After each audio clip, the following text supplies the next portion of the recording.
د خیر سره مونځ وشو، اوس به د لنچ پروګرام کیږي.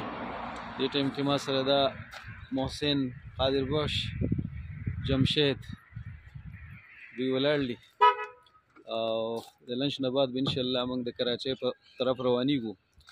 دې ټایم کې موږ په سی پیک موټر وې باندې یو او اوس به لنچ د خیر سره کوو. دلته موږ په تاکوټ کې سپیشل کباب راغستې دي، نو د خیر سره اوس به خپل پروګرام شروع کوو. دا ځای ښه دی، دا ښکلی وچ ځای دی، باران شوی دی، ځمکه لمده ده.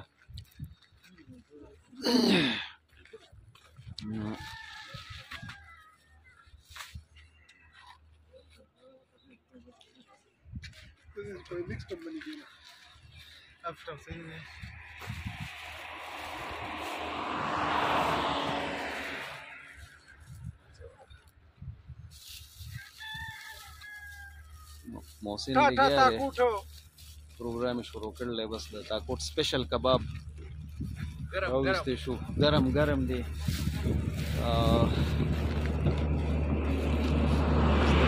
خپل پروټی موټی پروګرام کوو که خیر وي.